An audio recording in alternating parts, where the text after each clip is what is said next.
सभी को नमस्कार। मैं मनोज मिश्रा आपके अपने YouTube चैनल पर आप सभी का हार्दिक स्वागत करता हूं। रीट की डोज का 30 प्रश्न रोज का कार्यक्रम का 9वां भाग आज आपके सामने प्रस्तुत है। इस भाग के प्रश्न भी हम 8 बजे टेलीग्राम ग्रुप पर डाल चुके थे। आपने उन प्रश्नों को हल कर लिया होगा। अब देखते हैं इन प्रश्नों के सही उत्तर क्या है, कितना आपने सही किया है, कितना गलत है। सबसे पहला प्रश्न है, रॉबर्ट स्टर्नबर्ग के त्रिचापीय सिद्धांत के अनुसार मूल रूप से बुद्धि के 3 प्रकार माने गए हैं। बताएं निम्न में से कौन सी एक बुद्धि इन 3 में शामिल नहीं है। ऑप्शन हैं घटकीय बुद्धि, आनुभविक बुद्धि, सांदर्भिक बुद्धि और प्रकृतिवादी बुद्धि। इसका सही उत्तर है 4 नंबर। प्रकृतिवादी बुद्धि जो है वो 3 में शामिल नहीं है। रॉबर्ट स्टर्नबर्ग ने बुद्धि के जो 3 प्रकार बताए हैं वे हैं घटकीय बुद्धि, आनुभविक बुद्धि और सांदर्भिक बुद्धि। प्रकृतिवादी बुद्धि को इनमें शामिल नहीं माना जाएगा। दूसरा प्रश्न, निम्न में से किस बुद्धि में कौशल युक्त व्यवसायों और उपकरणों जैसी चीज़ों के साथ व्यवहार करने की योग्यता निहित है। इसका सही उत्तर है 1 नंबर मूर्त बुद्धि। जो मूर्त बुद्धि होती है वही बुद्धि हमें कौशल युक्त व्यवसायों और उपकरणों जैसी चीज़ों के साथ व्यवहार करने की योग्यता प्रदान करती है। तो इसमें 1 नंबर मूर्त बुद्धि को सही उत्तर मानेंगे। तीसरा प्रश्न, बुद्धि लब्धि शब्द का प्रयोग सबसे पहले सन 1912 ईस्वी में एक जर्मन मनोवैज्ञानिक के द्वारा किया था। बताएं उनका सही नाम क्या है। इसका सही उत्तर है 2 नंबर विल्हेम स्टर्न। बुद्धि लब्धि शब्द का प्रयोग सबसे पहले 1912 ईस्वी में किया गया था और जर्मन मनोवैज्ञानिक विल्हेम स्टर्न ने किया था। इनको हम विलियम स्टर्न के नाम से भी पुकार देते हैं। चौथा प्रश्न है, गैरेट के बुद्धि लब्धि वर्गीकरण के अनुसार सुमेलित करना है। एक तरफ बुद्धि लब्धि दी गई है, दूसरी तरफ वर्गीकरण दिया गया है। इनमें सही उत्तर कौन सा है।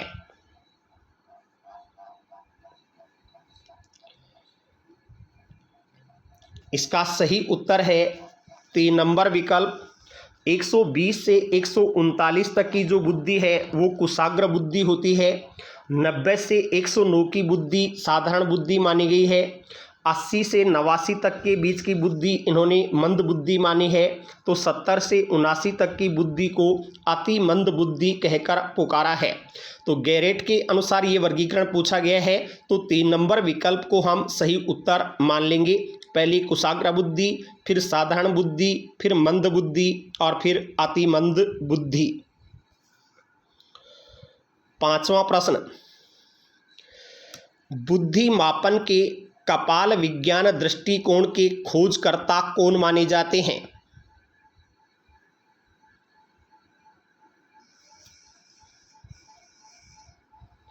इसका सही उत्तर है 1 नंबर गाल। गाल ने बुद्धि मापन का कपाल विज्ञान दृष्टिकोण विकसित किया था। इनके अनुसार व्यक्ति का सिर जितना बड़ा होगा उसकी बुद्धि भी उतनी ही अधिक होगी। जितना बड़ा सिर होगा बुद्धि भी उतनी ही अधिक होगी। इसी को गाल ने प्रतिपादित किया और इसी को कपाल विज्ञान दृष्टिकोण कहा जाता है। 6ठा प्रश्न, एक बालक की मानसिक आयु 14 वर्ष व वास्तविक आयु 11 वर्ष है तो उसकी बुद्धि लब्धि क्या होगी। मानसिक आयु 14 वर्ष है और वास्तविक आयु 11 वर्ष है तो बुद्धि लब्धि का सूत्र होता है मानसिक आयु बटा 11 वास्तविक आयु इंटू 100। इस आधार पर यदि हम इसको हल करेंगे तो 127 पॉइंट समथिंग आएगा। तो इस आधार पर 3 नंबर विकल्प 127 को सही उत्तर मान लेंगे। 7वां प्रश्न, निम्न में से भाषा प्रयोगशाला का अंग नहीं है। भाषा प्रयोगशाला का अंग कौन सा नहीं है? इसका सही उत्तर है 4 नंबर, दूरदर्शन प्रकोष्ठ नहीं है। भाषा प्रयोगशाला में श्रवण प्रकोष्ठ भी होता है, परामर्शदाता का प्रकोष्ठ भी होता है, नियंत्रण प्रकोष्ठ भी होता है, एक दूरभाष प्रकोष्ठ होता है, लेकिन दूरदर्शन प्रकोष्ठ नहीं होता, इसलिए 4 नंबर सही उत्तर मानेंगे। 8वां प्रश्न, शिक्षण प्रक्रिया में पाठ्य योजना क्या है? शिक्षण प्रक्रिया में पाठ्य योजना क्या है? सही उत्तर होगा 3 नंबर, साधन है। शिक्षा के उद्देश्य को प्राप्त करने का साधन है पाठ्य योजना, इसलिए शिक्षण प्रक्रिया में पाठ्य योजना को एक साधन मात्र माना जाएगा। 9वां प्रश्न, निम्न में से श्रव्य दृश्य अधिगम सामग्री कौन सी है?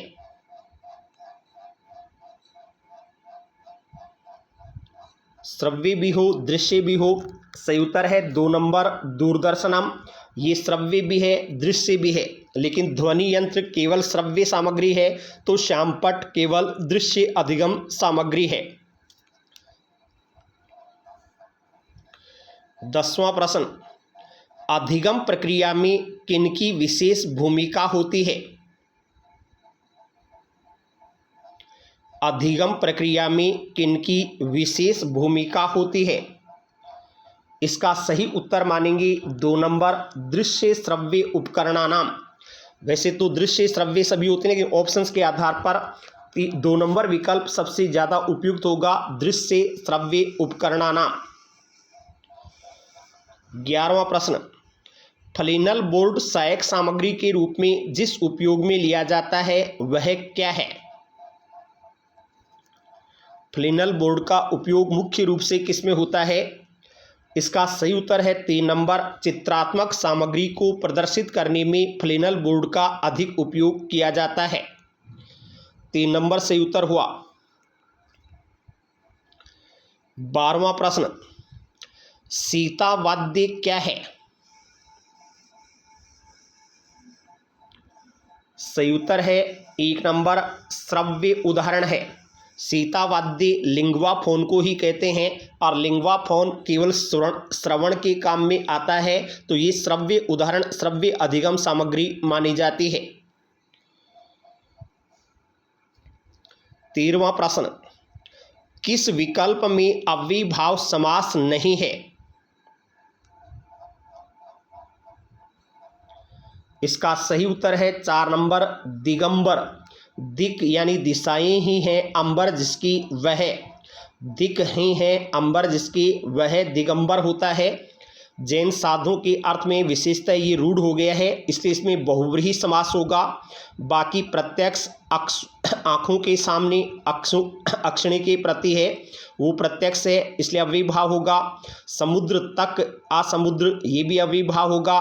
और असल में दरअसल अव्ययीभाव होगा, और दिगंबर में बहुव्रीहि समास माना जाएगा। 14वां प्रश्न, नील लोहित पद में कौन सा समास होगा?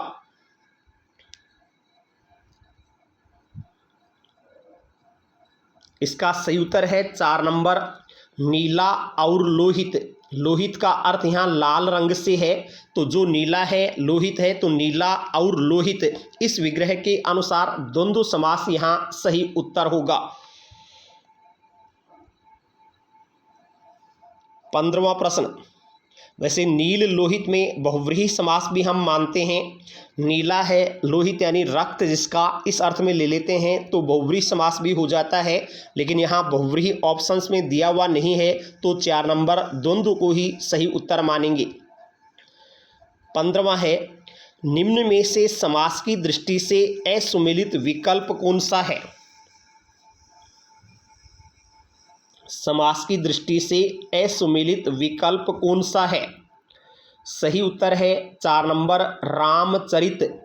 राम का चरित यह संबंध तत्पुरुष समास में जाएगा, जबकि वन में वास अधिकरण तत्पुरुष, जीवों पर दया अधिकरण तत्पुरुष, और ध्यान में मग्न अधिकरण तत्पुरुष, ए बी सी तीनों में अधिकरण तत्पुरुष है और डी रामचरित में संबंध तत्पुरुष है, इसलिए संबंध तत्पुरुष को असम्मिलित मान लिया जाएगा। 16वां प्रश्न, आजानुबाहु पद में समास कौन सा होगा?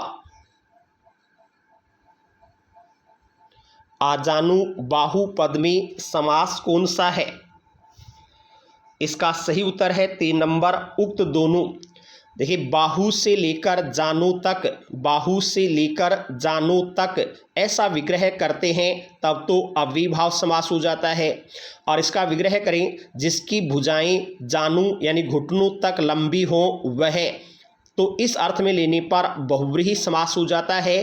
तो यहाँ 3 नंबर, उक्त दोनों को सही उत्तर माना जाएगा। इसमें अव्ययीभाव भी है तो बहुव्रीहि भी है, दोनों में एक का चयन करना हो तो बहुव्रीहि को पहले सही उत्तर माना जाएगा। 17वां प्रश्न, अधमरा पद में कौन सा समास है? अधमरा में कौन सा समास होगा? सही उत्तर है 2 नंबर, कर्मधारय समास। आधा है जो मरा, यह इसका विग्रह करेंगे और आधा शब्द यहाँ मरा की विशेषता के रूप में आया है, विशेषण के रूप में आया है, इसलिए विशेषण विशेष्य भाव होने के कारण कर्मधारय समास माना जाएगा। 18वां प्रश्न, किस विकल्प में द्वंद्व समास नहीं है?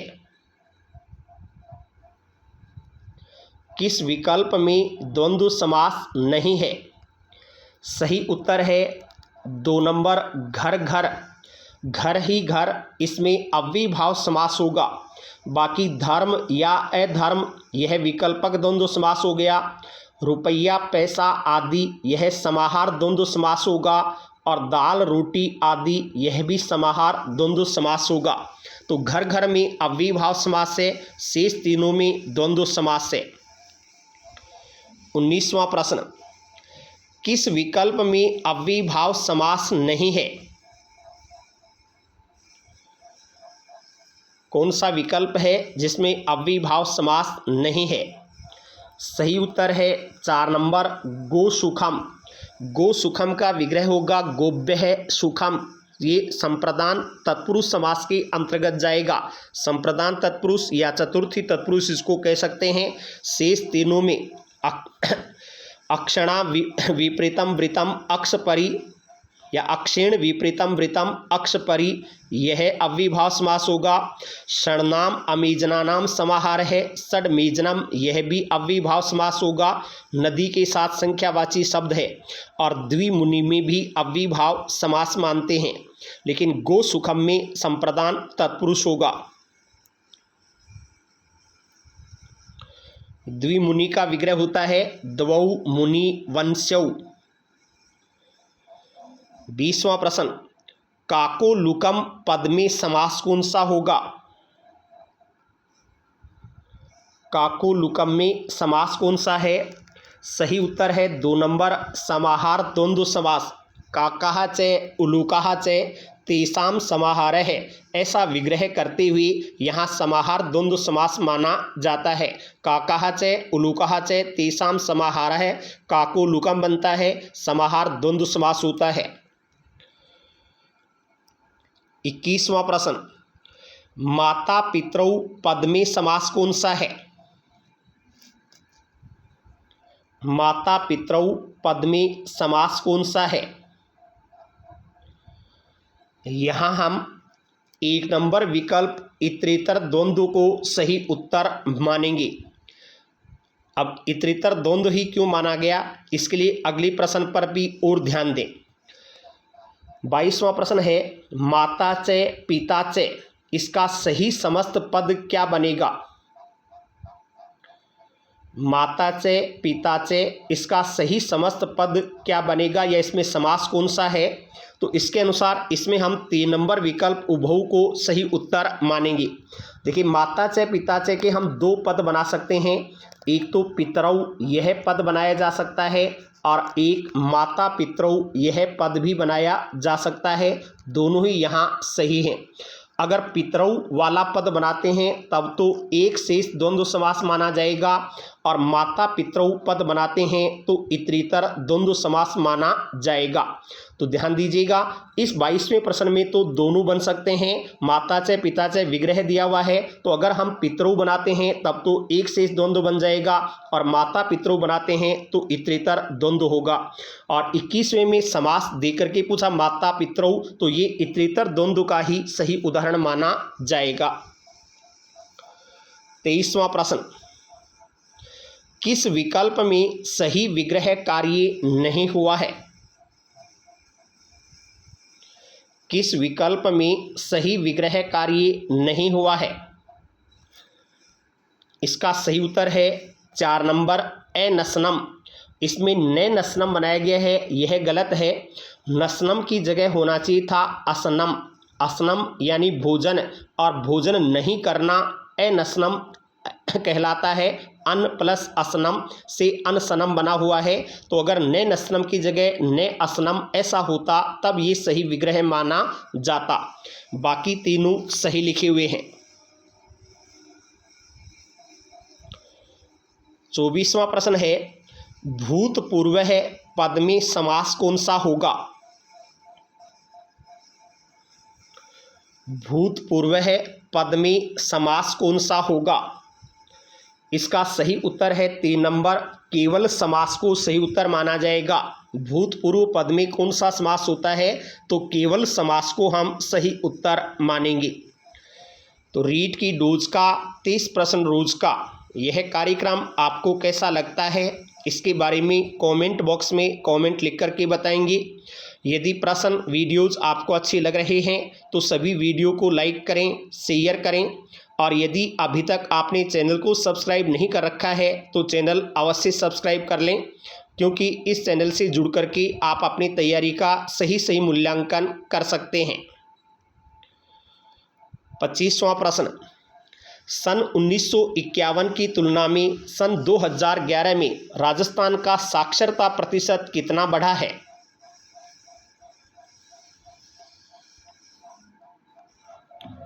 इसका सही उत्तर है 3 नंबर 58.15%।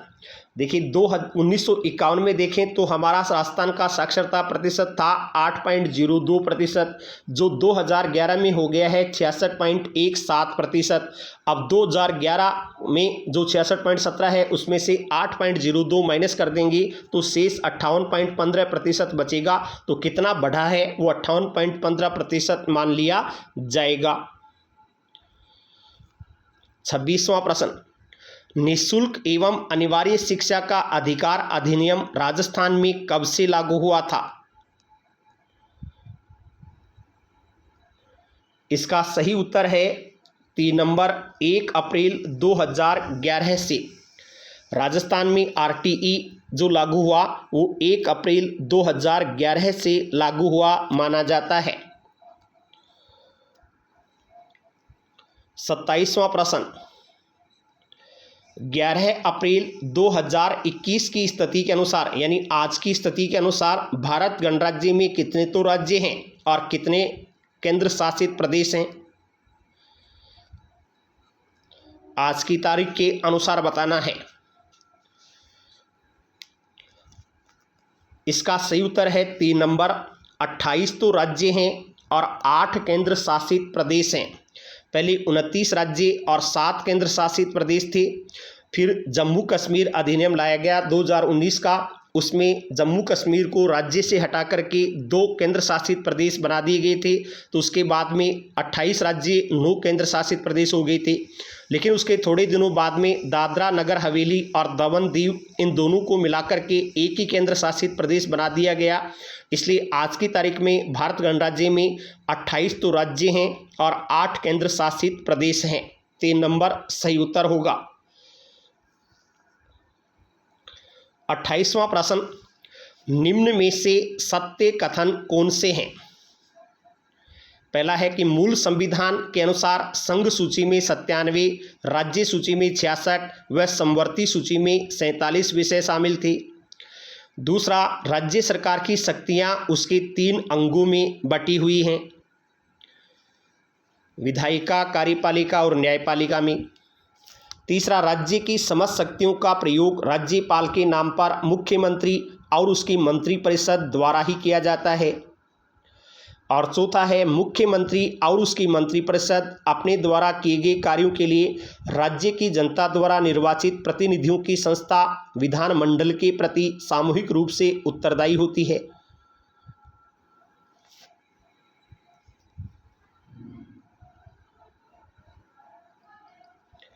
इसका सही उत्तर हम 3 नंबर मानेंगे। इसमें केवल 1, 2, 3 सही हैं। चौथे में एक छोटी सी गलती है, विधानमंडल शब्द यहाँ गलत लिख दिया गया है। विधानमंडल की जगह विधानसभा के प्रति ही उत्तरदायी होता है मंत्रिपरिषद। मुख्यमंत्री और उसकी मंत्रिपरिषद विधानसभा के प्रति उत्तरदायी होती है, न कि विधानमंडल के प्रति। यह शब्द थोड़ा सा गलत लिख दिया गया, बाकी सभी तीनों कथन सही हैं। 29वां, राजस्थान में कुल 200 विधानसभा क्षेत्र हैं। इनमें SC ST के लिए आरक्षित विधानसभा क्षेत्र कितने हैं? इसका सही उत्तर होगा 3 नंबर 59। देखिए, 200 में से 34 सीटें तो हैं वो SC के लिए रिजर्व हैं, अनुसूचित जाति के लिए, और 25 सीटें ST के लिए, अनुसूचित जनजाति के लिए रिजर्व हैं। इस तरीके से कुल 59 सीटें आरक्षित हो जाती हैं। अनारक्षित सीटों की संख्या देखें तो कितनी बचेगी? तो 141 सीटें हैं वो अनारक्षित हो जाएंगी। 30वां, राजस्थान सुनवाई का अधिकार अधिनियम कब लागू हुआ था? राजस्थान सुनवाई का अधिकार अधिनियम राजस्थान में कब लागू हुआ था? सही उत्तर है अगस्त 2012 में। 2012 को हम सही उत्तर मान लेंगे। तो ये आज के अपने 30 प्रश्न थे। यदि प्रश्न आपको अच्छे लगे हैं तो सभी वीडियो को लाइक और शेयर करें।